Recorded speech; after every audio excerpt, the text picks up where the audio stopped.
जेडवाइजा group के Shri Vipin Tiwari, founder and chairman, और Sapan Kumar, founder and CEO के नेतृत्व में प्राइवेट सेक्टर के बिजनेस हाउसेज में अपनी आगे की यात्रा शुरू की है।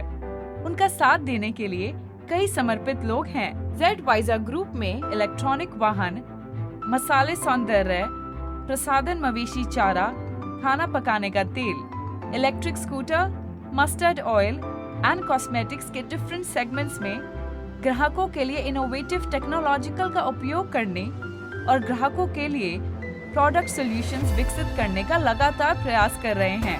प्रत्येक सेगमेंट का विवरण आगे दिया है। जेडवाइजा ग्रुप इन्फोटेक की दुनिया में कदम। दूरदर्शी लोगों की एक टीम ने मनोरंजन के क्षेत्र में विस्तार के साथ इन्फोटेक सेगमेंट विकसित किया है, जो ई गेमिंग ऐप डिजाइन करेगा, जो युवाओं का मार्ग प्रशस्त करने में सहयोग करेगा। भारत में ई गेमिंग इंडस्ट्री की शुरुआत। इंट्रोडक्शन। गेमिंग एप्लीकेशन की शुरुआत ने कोविड-19 महामारी के दौरान कई लोगों की जीवन शैली को गति दी है। यह 4 दीवारों के भीतर आनंद लेने का सबसे अच्छा तरीका है। हालांकि हम 2 चरणों का पता लगा सकते हैं जिसने गेमिंग के प्रति लोगों के झुकाव को बढ़ाया। पहला है इसका मजबूत अतीत और दूसरा है लॉकडाउन का दौर। मजबूत अतीत। खेल ने हमेशा मनोरंजन के लिए यह एक शैक्षिक उपकरण के रूप में एक महत्वपूर्ण भूमिका निभाई है। लगभग 5 दशक पहले जापानी कंपनी ने गेमिंग एप्स के निर्माण के लिए कुशन डेवलपर्स, वितरकों, रिटेलर्स आदि लोगों के लिए गेमिंग बाजार को बढ़ावा दिया। Lockdown boost. एडटेक फर्म इनवॉबी की सर्वे रिपोर्ट के अनुसार लगभग 45% स्मार्टफोन उपयोगकर्ताओं ने महामारी के दौरान गेम खेलना शुरू कर दिया।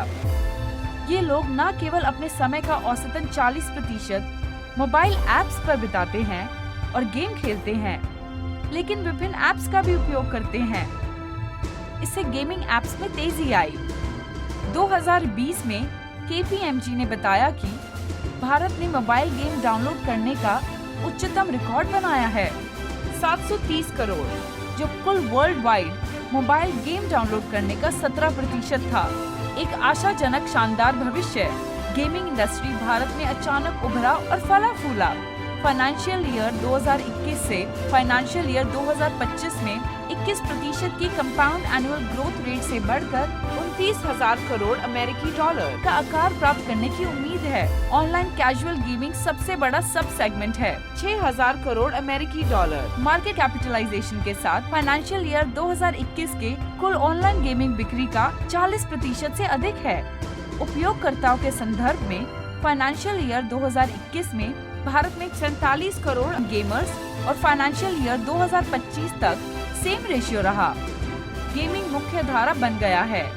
भारत में ऑनलाइन गेमिंग लोकप्रिय हो रहा है। इनमोबी के एक रिसर्च के अनुसार महिलाएं भारत के मोबाइल गेमिंग दर्शकों का 43% हिस्सा है, जिसमें से 12% महिलाएं 25 वर्ष और 44 वर्ष की उम्र के बीच की हैं और 28% महिलाएं 45 वर्ष से अधिक उम्र की हैं। ई स्पोर्ट्स एक स्पेशल सब सेगमेंट। फाइनेंशियल ईयर 2020 में ई स्पोर्ट्स देश में 1 से 1.5 करोड़ व्यूअर्स के साथ एक विकासशील सब सेगमेंट रहा है और फाइनेंशियल ईयर 2025 तक 13 करोड़ व्यूअर्स तक पहुंचने की उम्मीद है। KPMG के एक आकलन के अनुसार भारत में फाइनेंशियल ईयर 2021 से 2025 तक इसके 27% के कंपाउंड एनुअल ग्रोथ रेट के साथ 570 करोड़ के आकार तक पहुंचने की उम्मीद है। भारत में गेमिंग के लिए प्रमुख विकास चालक, की growth drivers for gaming in India. Smartphone penetration. Bharat में स्मार्टफोन की पहुंच 36.7% है। 50 करोड़ स्मार्टफोन कंज्यूमर शामिल हैं। मार्केट में नए और आधुनिक गेमिंग फ्रेंडली हैंडसेट्स के आने से भी स्मार्टफोन का उपयोग और अधिक बढ़ गया है। Affordable internet. भारत में 1 GB मोबाइल डेटा की कीमत 20 रुपए है, जिसकी तुलना में ग्लोबल एवरेज कॉस्ट 650 रुपए है और इसलिए भारत में 46 देशवासी एक्टिव इंटरनेट यूजर्स हैं। भारत में average monthly mobile data usage 14.6 GB है, जबकि अमेरिका में 11 GB है। गेमिंग एक नया मन। Gaming the new platform. Gaming industry की एक्सपोनेंशियल ग्रोथ तब शुरू हुई जब दुनिया के 4 सबसे बड़े गेमिंग मार्केट यानी कि चाइना, यूके, यूएस और जापान जैसे सबसे बड़े गेमिंग मार्केट में 4000 गेमर्स रजिस्टर्ड हुए थे। रिपोर्ट यह दर्शाता है कि एप्लीकेशंस की खरीदारी में 40% यानी 2020 में 550 करोड़ से बढ़कर 2021 में 770 करोड़ हो गई है। तो मेरे प्रिय दोस्तों, इसलिए हम इन्फोटेक के इस क्षेत्र में एक बड़ा दायरा देख सकते हैं जिसमें गेमिंग इंडस्ट्री शामिल है। ये इंडस्ट्री नई छलांग के साथ आपके बिजनेस के लिए रेवेन्यू बढ़ाने और मनोरंजन लाने का प्रयास करने के साथ फल फूल रहा है। सौर ऊर्जा के क्षेत्र में बढ़ने के लिए जेडवाइजर ग्रुप द्वारा उठाया हुआ कदम। जेडवाइजर ग्रुप हमारी दुनिया को हरा भरा और स्वच्छ रखने के लिए natural and renewable energy sources से कुछ विशेष पेशकश करने के लिए निश्चिंत है। सौर ऊर्जा यानी सोलर एनर्जी, भारत के हरित और स्वच्छ युग की शुरुआत। आज के युग में सोलर एनर्जी के उपयोग से हम हमारे ग्रह को बचाने के लिए उचित कदम ले सकते हैं। इंट्रोडक्शन। 2020 की रिपोर्ट के अनुसार Bharat renewable power installation capacity में चौथे स्थान पर है। इसलिए देश में सोलर पावर इंस्टॉलेशन की परियोजना बड़े पैमाने पर हो रही है। Solar power installation capacity in India. देश की सौर ऊर्जा स्थापना क्षमता 28 फरवरी 2021 तक 39,083 मेगावाट थी, लेकिन सोलर इलेक्ट्रिसिटी जनरेशन एक साल पहले की समान अवधि में 50.1 टेरावाट घंटे से बढ़कर 60.4 टेरावाट घंटे हो गया है। सौर ऊर्जा सोलर पावर भारत में रिन्यूएबल एनर्जी के हिस्से के रूप में एक तेजी से बढ़ता हुआ विकासशील उद्योग है। देश की सोलर इंस्टॉल्ड कैपेसिटी 31 मार्च 2022 तक 53.997 गीगावाट थी। मार्केट साइज 2030 तक देश में लगभग 450 गीगावाट की रिन्यूएबल एनर्जी कैपेसिटी इंस्टॉल करने की उम्मीद है, जिसमें सौर ऊर्जा सोलर एनर्जी लगभग 280 गीगावाट यानी 60% होगा। Global solar power market. Forecast period 2021 से 2028 में global solar power market 6.9% compound annual growth rate से 2021 में 18,400 करोड़ अमेरिकी डॉलर से बढ़कर 2028 में 29,300 करोड़ हो जाने की उम्मीद है। Latest trends. ऊपर दिए हुए ग्राफिकल पिक्चर के अनुसार हम समझ सकते हैं कि सोलर एनर्जी बाजार ने 2017 से 2028 तक एशिया पैसिफिक क्षेत्र में एक बड़ा सफल बाजार का आकार प्राप्त किया है। सरकार की पहल। भारत के नवीकरणीय ऊर्जा क्षेत्र को बढ़ावा देने के लिए भारत सरकार की पहल। पीएम श्री नरेंद्र मोदी ने नवंबर 2021 में ग्लासगो में COP26 समिट के दौरान 2030 तक भारत की रिन्यूएबल एनर्जी जनरेशन कैपेसिटी को 500 गीगावाट तक बढ़ाने और रिन्यूएबल एनर्जी के माध्यम से भारत की 50% ऊर्जा जरूरतों को पूरा करने का वादा किया। आगे का रास्ता। आने वाले 4 वर्षों में भारत का रिन्यूएबल एनर्जी सेक्टर 8,000 करोड़ अमेरिकी डॉलर का इन्वेस्टमेंट आकर्षित करने वाला है और 2023 तक पूरे देश में 5,000 कंप्रेस्ड बायोगैस प्लांट स्थापित किए जाएंगे। इससे रोजगार के बड़े अवसर पैदा होंगे। यह अनुमान लगाया गया है कि 2040 तक कुल बिजली का 49% उत्पादन रिन्यूएबल एनर्जी के माध्यम से होगा।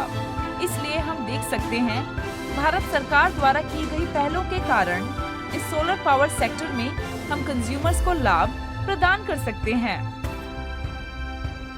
जेडवाइजर ग्रुप फिनटेक की दुनिया में कदम। आज की तेजी से भागती डिजिटल दुनिया में जेडवाइजर ग्रुप के ग्लोबल एक्सपर्ट्स ने बिजनेस वैल्यू प्रदान करके और ओवरऑल कस्टमर एक्सपीरियंस को बढ़ाकर व्यवसायों को आगे बढ़ाने के लिए पहल की है। वो अगली पीढ़ी के बिजनेस को 2 खंडों में प्रभावी ढंग से संचालित करते हुए अपनी जिम्मेदारी निभाने के लिए तैयार हैं। ये 2 खंड निम्नलिखित हैं: crypto exchange, cold trade. Fintech, millennial के लिए एक व्यापार। इंट्रोडक्शन। क्रिप्टो इकोसिस्टम का तेजी से विकास नए अवसर प्रस्तुत कर रहा है। टेक्नोलॉजिकल इनोवेशन ने एक नए युग की शुरुआत की है। क्रिप्टो एसेट टेक्नोलॉजीज एक देश से दूसरे देश पेमेंट भेजने के लिए एक सबसे तेज और सस्ते उपकरण के रूप में साबित हुआ है। क्रिप्टो करेंसी एक्सचेंजिंग और ट्रेड सीन की अनिवार्यताएं। स्टॉक के विपरीत लेकिन अनफेमिलियर ट्रेड्स की तरह डिजिटल करेंसीज का आदान प्रदान यूनिवर्सल रूप में विभिन्न ट्रेडों पर किया जाता है। निवेशक इस तेजी से विकसित हो रहे स्थान का आदान प्रदान करने के लिए उत्सुक है। Total market capitalisation. Custodial stages के विशाल चरणों की मुख्य विशेषताएं। यूनिफाइड ट्रेड्स, जो ग्राहक से अनुरोध करता है कि वो ट्रेडिंग में शामिल होने के लिए और अपने चरित्र की पुष्टि करने के लिए आवश्यक कार्य पूरा करें। शुल्क महंगा हो सकता है क्योंकि चरण उद्यम का स्तर बढ़ाने के लिए जोखिम उठा सकता है। यूनिफाइड ट्रेड स्टेजेस में आत्मविश्वास का ऊंचा स्तर। Main highlights of decentralised stages. Open source, permissionless on type stage for exchanges, और यही एक अनिवार्य कारण है किसी भारी व्यक्ति को आपकी गोपनीय चाबियां सौंपने का। नॉन कस्टोडियल स्टेजेस की मुख्य विशेषताएं। यह मॉडल उन लोगों के लिए बहुत अच्छा है जिन्हें अनिवार्य रूप से तेजी से एक्सचेंज करने की आवश्यकता होती है। यह गोपनीयता और सुरक्षा का अधिक महत्वपूर्ण स्तर प्रदान करता है। एक नॉन कस्टोडियल ट्रेड आपके कैश को एक कस्टोडियल ट्रेड के जैसे होल्ड नहीं रखता है और आपके प्रॉफिट के लिए एक्सचेंज तुरंत पूरा हो जाता है। एक्सचेंज के बाद क्रिप्टो एक बार फिर आपके ओनरशिप में सेव किया जाता है। क्रिप्टो एक्सचेंज फाइनेंशियल टेक्नोलॉजी का एक नया तरीका है, तो आइए मिलकर इसके लाभों का फायदा उठाएं। डिजिटल गोल्ड एक नॉवल ट्रेड। जेडवाइजर ग्रुप एक दशक या उससे अधिक समय से गोल्ड ट्रेड में काम कर रहा है और उन्होंने गोल्ड बॉक्स एप्लीकेशन को डिजाइन किया है। डिजिटल गोल्ड एक नया सेक्टर है जो अधिक सुविधाजनक और सुरक्षित तरीके से गोल्ड ट्रेड करने की अनुमति देता है।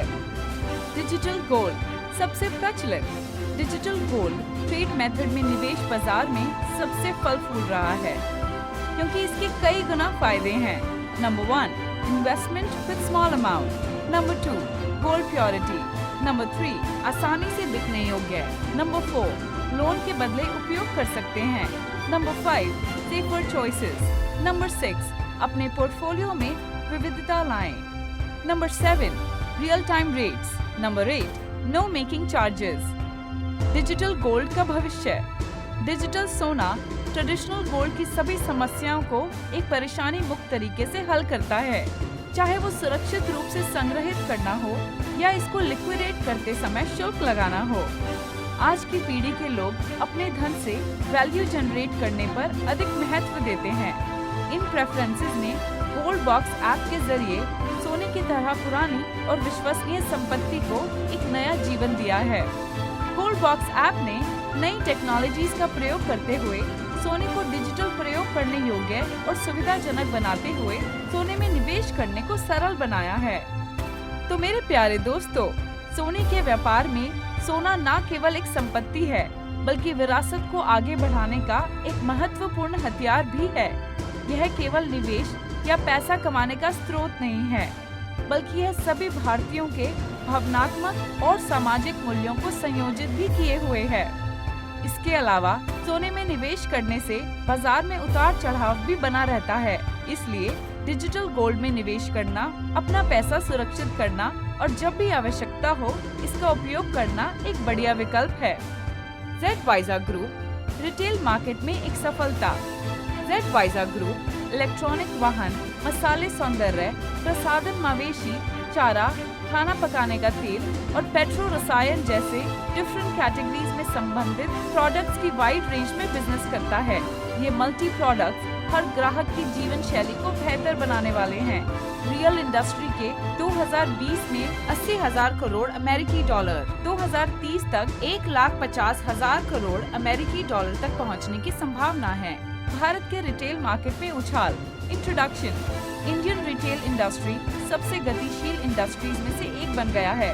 यह देश के सकल घरेलू उत्पाद यानी जीडीपी का 10% से अधिक उत्पन्न करता है और लगभग 8% भारतीय लोगों को रोजगार देता है। रिटेल के मामले में भारत दुनिया में 5वें स्थान पर है। सरल की पहल। भारत में रिटेल मार्केट की स्थिति में सुधार के लिए सरकार ने बड़ी पहल की है। भारतीय रिजर्व बैंक ने भारत में डिजिटल पेमेंट्स अपनाने में तेजी लाने के लिए रिटेल डिजिटल पेमेंट्स को ऑफलाइन मोड में भुगतान के लिए नए ढांचे प्रयोग में लाने के लिए कुछ नई रणनीतियों की घोषणा की है।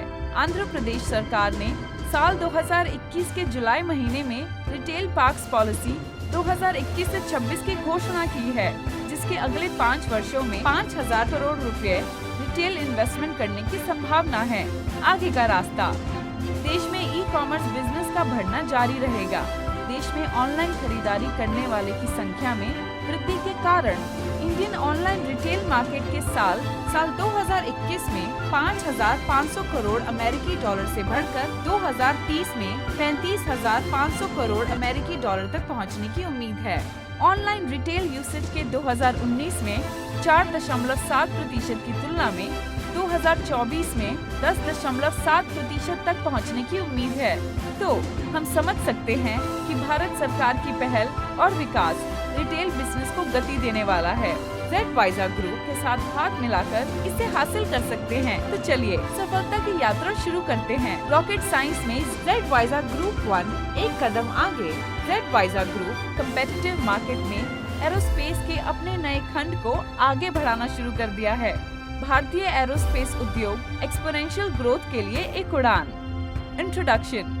भारत में उन्नत बुनियादी ढांचे की बढ़ती मांग और सरकारी दबावों के कारण भारतीय एरोस्पेस और डिफेंस मार्केट के साल 2030 तक 7,000 करोड़ अमेरिकी डॉलर तक पहुंचने की उम्मीद है।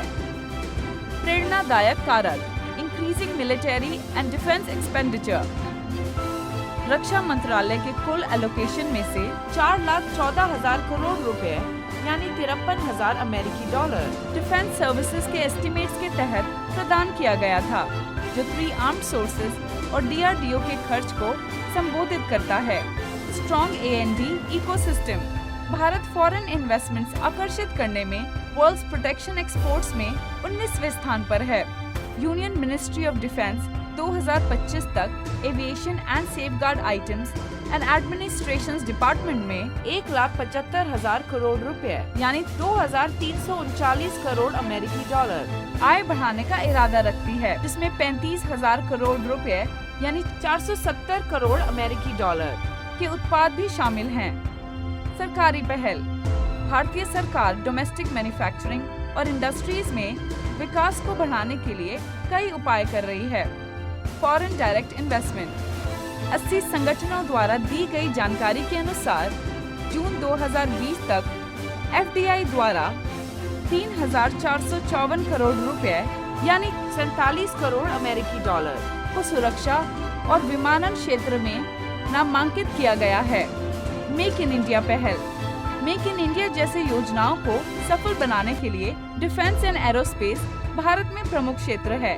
सरकार ने डोमेस्टिक प्रोडक्शन के बल पर काम करते हुए डिफेंस एरिया में इनोवेशंस लाने के लिए कुछ नई व्यवस्था स्थापित किया है। रक्षा मंत्रालय ने 2027 तक हथियारों में 70% ग्रोथ का लक्ष्य रखा है, जिससे व्यापार के खिलाड़ियों के लिए विशाल और नई संभावनाएं बन रही हैं। निष्कर्ष। कंक्लूजन। भारत के न्यूनतम खर्च निर्माण के कारण भारत को विभिन्न क्षेत्र में लाभ प्राप्त है, इसलिए हम एक साथ इसका हिस्सा बन सकते हैं और ग्राहकों को कुछ नया पेश कर सकते हैं और व्यापार में वृद्धि प्राप्त कर सकते हैं।